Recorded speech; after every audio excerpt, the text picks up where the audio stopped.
문제는 아직이 끝나지 않는다는 데 있습니다. 조건은 항상 부족합니다. 돈은 언제나 모자라고, 시간은 늘 바쁘고, 자신감은 행동 없이 생기지 않습니다. 그런데도 우리는 조건이 먼저라고 믿습니다. 마치 이런 생각과도 같습니다. 파도가 완전히 잔잔해지면 바다로 나가겠다. 그러나 바다는 단 한 번도 완전히 잔잔했던 적이 없습니다. 바다로 나간 사람만이 파도 위에서 균형을 배우는 것입니다. 정주영은 이런 말을 남겼습니다. 세상은 준비된 사람을 기다려주지 않는다. 움직이는 사람 옆으로 기회가 지나갈 뿐이다. 이 말의 핵심은 간단합니다. 기회는 조건을 보고 오지 않는다. 속도를 보고 온다. 왜 많은 사람들이 돈만 있으면 시작하겠다고 말할까요? 돈이 있으면 실패해도 덜 아플 것 같기 때문입니다. 실패의 충격을 완화해줄 쿠션을 먼저 깔아두고 싶은 마음입니다. 그러나 현실은 다릅니다. 돈은 시작의 조건이 아니라 결과로 따라오는 경우가 훨씬 많습니다.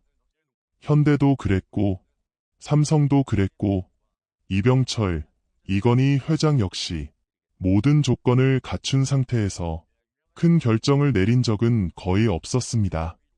그들이 공통적으로 가졌던 것은 완벽한 자본이 아니라 불완전한 상황에서도 움직이는 결단력이었습니다. 여기서 중요한 질문을 하나 던져봅시다. 만약 모든 조건이 갖춰진 상태라면 그 일은 정말로 당신의 기회일까요? 대부분의 경우 아닙니다. 조건이 완벽한 기회는 이미 너무 많은 사람이 달려든 상태입니다. 리스크는 적지만 당신의 자리는 거의 남아있지 않습니다. 반대로 조건이 불완전한 기회는 두렵지만 그래서 경쟁자가 적습니다. 정주영이 들어갔던 시장은 언제나 그런 곳이었습니다. 남들이 고개를 젓는 자리, 저긴 아직 이르다고 말하는 분야, 그는 그곳에서 조건을 기다리지 않았습니다. 조건을 만들어냈습니다. 우리는 흔히 좀 더 자신감이 생기면 시작하겠다고 말합니다. 하지만 자신감은 생각의 결과가 아닙니다. 행동의 부산물입니다. 아무것도 하지 않으면서 자신감이 생기길 바라는 것은 운동하지 않으면서 체력이 좋아지길 기대하는 것과 같습니다. 여기서 많은 사람들이 착각합니다. 나는 신중한 사람이다.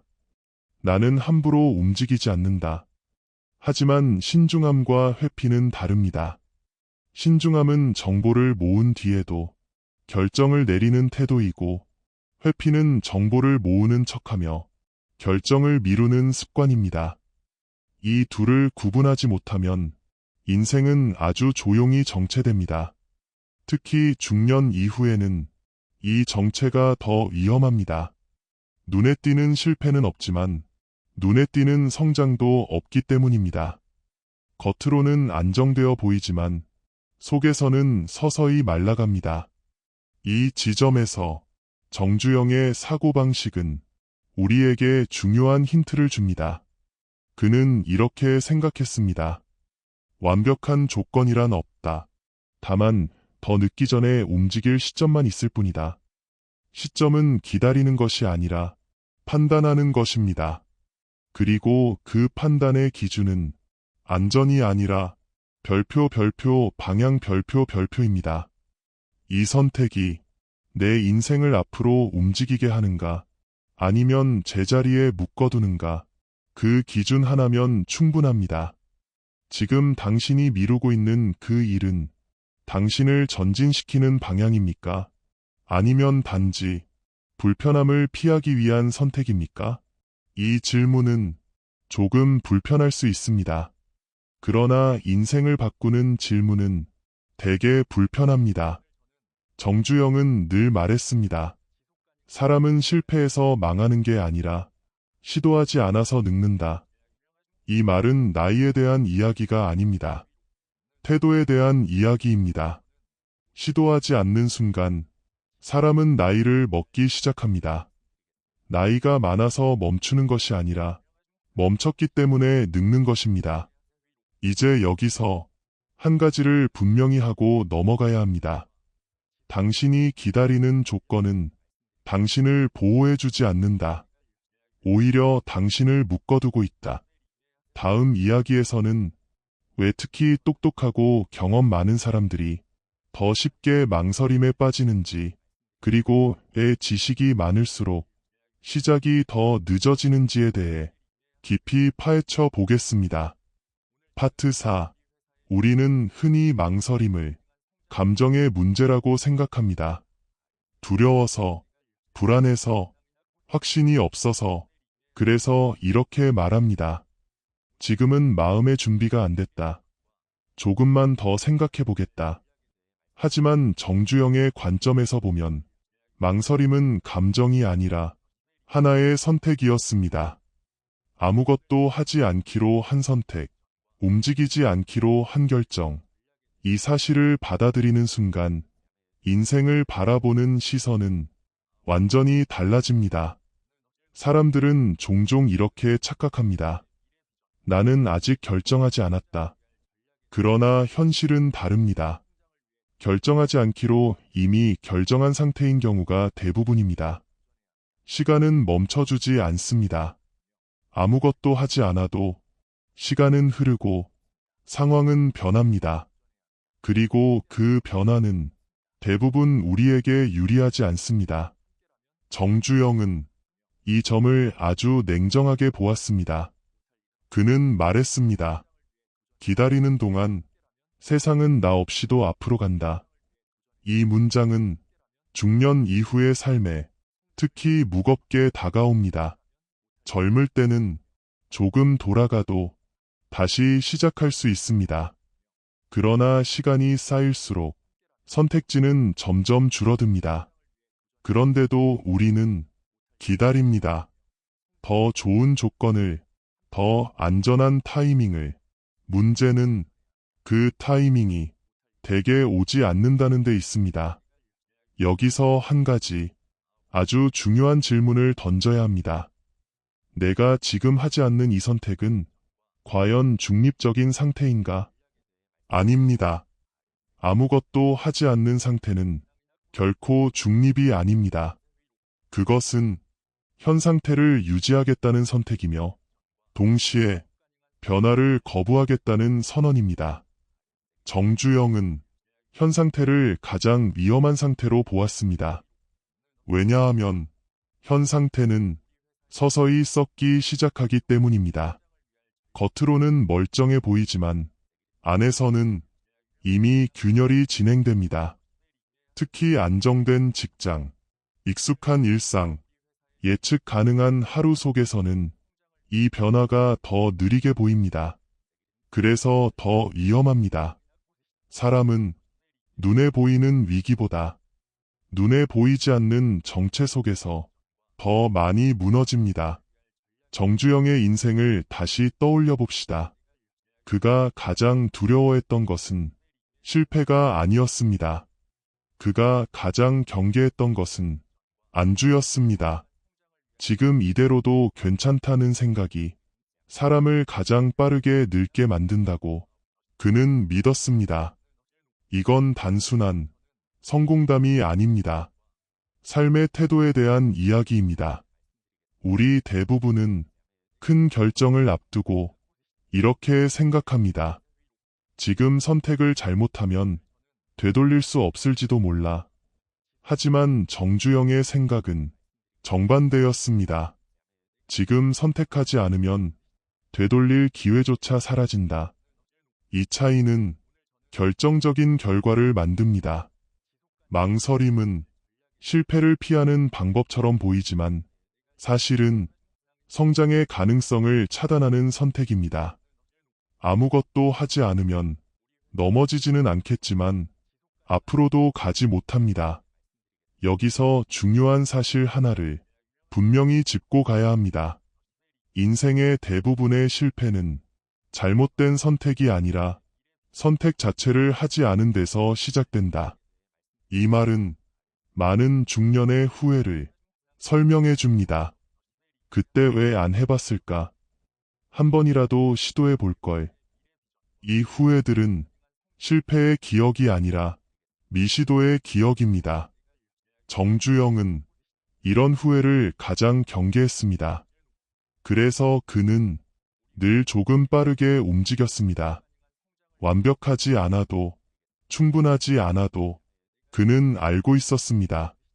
움직이는 동안에는 수정할 수 있지만 멈춰 있는 동안에는 아무것도 바꿀 수 없다는 것을.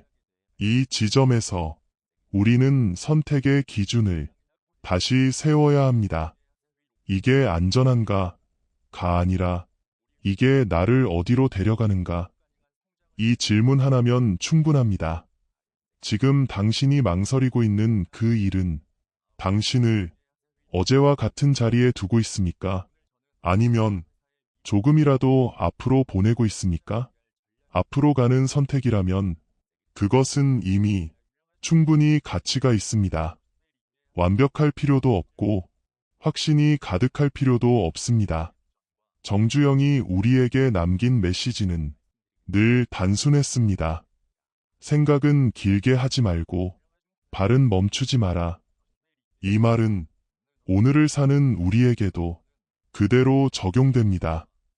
다음 이야기에서는 왜 큰 결심보다 작은 실행이 인생을 더 확실하게 바꾸는지, 그리고 왜 성공한 사람들은 항상 사소한 행동부터 시작했는지를 구체적인 예와 함께 풀어보겠습니다. 그 이야기를 듣고 나면 당신은 아마 이렇게 생각하게 될 것입니다. 나는 너무 큰 준비만 기다리고 있었구나. 그 깨달음이 오기 전까지 다음 부분을 놓치지 마십시오. 5. 우리는 인생을 바꾸겠다고 말할 때 대개 너무 큰 결심부터 떠올립니다. 직업을 완전히 바꾸는 것, 사업을 크게 시작하는 것, 삶의 방향을 한 번에 뒤집는 것. 그래서 다시 멈춥니다. 너무 크기 때문에, 너무 부담스럽기 때문에, 실패했을 때의 대가가 무겁기 때문에. 하지만 정주영의 성공 철학에서 가장 자주 반복되는 원칙은 의외로 단순했습니다. 큰 결심 말고 작은 실행. 그는 인생을 한 번의 도약으로 바꾸려 하지 않았습니다. 대신 매일의 아주 작은 선택을 결코 가볍게 여기지 않았습니다. 사람들은 종종 묻습니다. 도대체 어디서부터 시작해야 합니까? 이 질문 자체가 이미 함정일 수 있습니다. 왜냐하면 우리는 특별한 시작점을 찾고 있기 때문입니다. 하지만 인생에는 특별한 출발선이 없습니다. 지금 서 있는 자리가 언제나 출발선입니다. 정주영은 사업을 시작할 때도 사람을 키울 때도 항상 같은 질문을 던졌다고 합니다. 지금 당장 할 수 있는 게 무엇인가? 이 질문은 생각보다 강력합니다. 왜냐하면 핑계를 설 자리를 주지 않기 때문입니다. 돈이 없어도 할 수 있는 일, 시간이 부족해도 할 수 있는 행동, 완벽하지 않아도 가능한 선택, 그 아주 작은 행동이 방향을 만듭니다. 우리는 종종 작은 행동을 무시합니다. 그 정도로 뭐가 바뀌겠어? 의미 없잖아. 하지만 성공한 사람들은 이 질문을 거꾸로 던집니다. 이 작은 행동을 하지 않으면 무엇도 바뀌지 않는 건 아닐까? 삼성의 초기 역사도 거대한 도약보다는 작은 실행의 연속이었습니다. 하나의 거래, 하나의 신뢰, 하나의 약속을 지키는 행동. 그것들이 쌓여 브랜드가 되었고, 조직이 되었고, 역사가 되었습니다. 정주영은 작은 실행을 의지의 최소 단위라고 불렀습니다. 의지는 크기로 증명되지 않습니다. 지속으로 증명됩니다. 큰 결심은 하루를 불태울 수는 있어도 인생을 바꾸지는 못합니다. 반면 작은 실행은 조용히 습관을 바꾸고 습관은 결국 인생의 궤도를 바꿉니다. 여기서 많은 사람들이 또 하나의 착각에 빠집니다.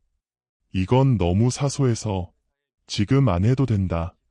하지만 인생을 돌아보면 대부분의 후회는 아주 사소한 행동에서 시작됩니다. 전화 한 통을 하지 않은 것, 한 번의 도전을 미룬 것, 하루의 결심을 넘긴 것. 정주영은 이 사소함을 가장 무서워했습니다. 왜냐하면 사소한 미움이 시간과 만나면 되돌릴 수 없는 격차가 되기 때문입니다. 그는 말했습니다. 큰 실패는 하루아침에 오지 않는다. 작은 미움이 쌓여서 온다. 이 문장은 중년 이후의 삶에 특히 깊이 와닿습니다.